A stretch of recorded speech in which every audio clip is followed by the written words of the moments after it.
আনুগত্যের দরকার আছে না নাই? তাহলে আল্লাহর ভালোবাসা পাওয়া যাবে, ঠিক কিনা? আজকে আমরা কোরআনের আলোকে আল্লাহর হাবিব সাল্লাল্লাহু আলাইহি ইসলামকে চিনব। আমরা কোরআন থেকে জানার চেষ্টা করব তিনি কেমন ছিলেন, কেমন ছিলেন আমার প্রিয় রাসূল। কোরআনুল কারীম থেকে যদি আমরা বিষ্ণু সাল্লাল্লাহু আলাইহি ইসলামের পরিচয় জানতে চাই, কোরআন সর্বপ্রথম আল্লাহর হাবিবের যে পরিচয়টা আমাদেরকে দিবে, কোরআন বলবে তিনি হচ্ছেন রাসূলুল্লাহ। আমাদের প্রিয় নবীর সবচেয়ে বড় টাইটেলের নাম কি? রাসূলুল্লাহ। সবাই আওয়াজ করে পড়বেন, টাইটেলটার নাম কি? রাসূলুল্লাহ। পৃথিবীতে এর চেয়ে বড় টাইটেল আছে? এমপি বলেন, মন্ত্রী বলেন, যাই বলেন না কেন, ধনকুবের বলেন, রাসূলুল্লাহর উপরে কোনো টাইটেল নাই, ঠিক কিনা? কেউ চাইলেই রাসূলুল্লাহ হতে পারে না, হতে পারে? আমরা সবাই মিলে যদি একজনের ভোট দেই, উনি তো রাসূল হয়ে যাবে, তাই না? হবে না? ভোট দিয়ে রাসূল বানানো যায় না? আমাদের মানব জাতির সাথে যদি জিন জাতি একাত্মতা পোষণ করে, মানব জাতি আর জিন জাতিও যদি ভোট দেয়, তাহলে তো রাসূল হবে। ফেরেশতারা যদি বলে আমরাও আছি সাথে, তাইলেও রাসূল বানানো যাবে না। তার মানে রাসূল ইলেকশনে হয় না, রাসূল হয় সিলেকশনে। আর সিলেক্ট করেন কে? আল্লাহ। আল্লাহু ইয়ালামু হাইসু ইয়াজআলু রিসালাতাহ। আল্লাহই ভালো জানেন তিনি কাকে রাসূল বানাবেন। এজন্য চাইলেই রাসূল হওয়া যায় না, ভোট দিয়ে রাসূল বানানো যায় না।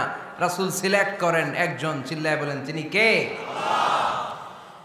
এজন্য কালামুল্লাহ মাজিদে বিশ্বনবীর সর্বপ্রথম যে পরিচয়টা পাওয়া যায়, কোরআন আমাদের সামনে আমাদের নবীর পরিচয় করিয়ে দিচ্ছেন, মুহাম্মাদুর রাসূলুল্লাহ ওয়াল্লাযীনা মাআহু আশিদ্দাউ আলাল কুফফারি রুহামাউ বাইনাহুম। কোরআন সর্বপ্রথম বিশ্বনবীর পরিচয় আমাদের সামনে তুলে ধরলেন আর বলল, কোরআন আমাদেরকে জানিয়ে দিল আমাদের প্রিয় নবীর প্রথম টাইটেল হলো তিনি হলেন রাসূলুল্লাহ সাল্লাল্লাহু আলাইহি ওয়াসাল্লাম। তাহলে আল্লাহর হাবিব সাল্লাল্লাহু আলাইহি ওয়াসাল্লামের প্রথম পরিচয় রাসূলুল্লাহ। আওয়াজ করে বলেন তো, প্রথম পরিচয় কি? রাসূলুল্লাহ।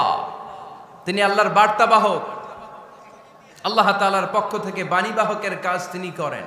কিন্তু আমার নবী এতটাই বিনয়ী ছিলেন, এতটাই হাম্বল ছিলেন, আউট অফ হাম্বলনেস তিনি নিজেকে রাসূল বলে পরিচয় করে দেওয়ার আগে তিনি নিজেকে আল্লাহর দাস বা গোলাম বলে পরিচয় দিতেন। পড়েন সুবহানাল্লাহ। বিনয়ের কারণে তিনি বলতেন, ইন্নী আব্দুল্লাহি ওয়া রাসূলুহু, নিশ্চয় আমি আল্লাহর দাস, নিশ্চয় আমি আল্লাহর গোলাম, তারপর আমি আল্লাহর রাসূল। আল্লাহর হাবিব যখন আল্লাহর কাছে দোয়া করতেন, আল্লাহর হাবিব বলতেন, আল্লাহুম্মা ইন্নী আবদুক ওয়াবনু আবদিক ওয়াবনু আমাতিক নাসিয়াতি বিয়াদিক। আল্লাহর হাবিব বলছেন, আল্লাহ আমি আপনার গোলাম, শুধু আমি আপনার গোলাম নয়, আমি গোলামের ঘরের গোলাম। আল্লাহু আকবার। আমার বাবা আব্দুল্লাহ আপনার গোলাম, আমার দাদা আব্দুল মুত্তালিব আপনার গোলাম, আমার দাদার বাবা তিনিও আপনার গোলাম, আমার মা হলো আপনার বান্দি। সুবহানাল্লাহ পড়েন। তাহলে তিনি রাসূল হওয়ার পরেও তিনি নিজেকে গোলাম বলে পরিচয় দিতেন, দাস বলে পরিচয় দিতেন। আমরাও যখন সালাতে তাশাহুদে পড়ি, আশহাদু আল্লা ইলাহা ইল্লাল্লাহ ওয়া আশহাদু আন্না মুহাম্মাদান আবদুহু ওয়া রাসূলুহু, তিনি আল্লাহর আবদ, তিনি আল্লাহর দাস, তারপরে তিনি আল্লাহর রাসূল। বিনয়ের কারণে আল্লাহর হাবিব সাল্লাল্লাহু আলাইহি ওয়াসাল্লাম পরে রাসূল হিসেবে পরিচয়টা পেশ করতেন। আগে বলতেন আমি আল্লাহর গোলাম, আমি আল্লাহর। তিনি দোয়া করতেন, আল্লাহ আমি আপনার গোলাম, গোলামের ঘরের গোলাম, বান্দির ঘরের গোলাম। আল্লাহ আমার মাথার চুলের ঝুঁটি আপনার হাতের মুঠোয়, আপনি যেদিকে টান দিবেন আমি ওদিকে যেতে বাধ্য। আপনি ডানে টানলে আমি ডানে যাই, আপনি বায়ে টানলে আমি বায়ে যাই, যেখানে নেবেন আমি ওখানেই যেতে বাধ্য, ঠিক কি না? আউট অফ হাম্বলনেস, বিনয়ের কারণে। কি বিনয়ী ছিলেন বিষ্ণু সাল্লাল্লাহু আলাইহি ওয়াসাল্লাম। তিনি আল্লাহর রাসূল, তারপরেও তিনি পরিচয় দিতেন, আল্লাহ আমি আপনার গোলাম।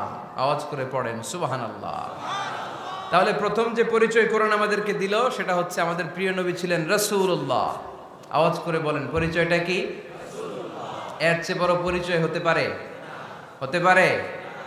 দ্বিতীয় পর্যায়ে কোরআন আমাদেরকে জানাচ্ছে যে তিনি শুধু রাসূলুল্লাহই নয়, তিনি শুধু আল্লাহর রাসূলই নন, তিনি হচ্ছেন শেষ রাসূল। তিনি হচ্ছেন শেষ নবী, তিনি খাতামুন নবিয়্যিন। ওনার পরে আর কোন নবী আসবে? চিল্লায় বলেন। এই হায়দারগঞ্জের একজন যদি ঘোষণা দেয় আমি নবী, কি করবেন? ওই একজনকে মায়ের কারে কয়, হ্যাঁ কি করবেন আপনারা? কি করবা? মায়ের আইজো মায়ের কাইলো মায়ের, মায়ের উপরে ওষুধ নাই, ঠিক কিনা? আল্লাহর হাবিব সাল্লাল্লাহু আলাইহি ওয়াসাল্লাম তিনি ছিলেন শেষ রাসূল। সাইয়েদনা আদম আলাইহিস সালাম থেকে শুরু করে ঈসা আলাইহিস সালাম পর্যন্ত এই যে নবী আসার যে চেইন, এই ধারাবাহিকতা, বিশ্বনবীকে এই দুনিয়াতে পাঠিয়ে ওই চেইনকে আল্লাহ পরিপূর্ণ করে দিলেন। চিল্লায় পড়েন আল্লাহু আকবার। এজন্য কোরআন আমাদেরকে বলে, মা কানা মুহাম্মাদুন আবা আহাদিম মির রিজালিকুম ওয়ালাকিন রাসূলুল্লাহি ওয়া খাতামান নাবিয়্যিন। মুহাম্মদ তোমাদের কোন ছেলেদের পিতা নয়, পুরুষের পিতা নন। তিনি হলেন আল্লাহর রাসূল, তিনি হলেন শেষ নবী, তারপরে কোন নবী হবে না, ঠিক কি না? এজন্য আল্লাহর হাবিব বলতেন, লা নবিয়্যা বা'দি, আমার পরে কোনো নবী নাই, ওয়ালা রাসূলা, আমার পরে কোনো রাসূলও নাই।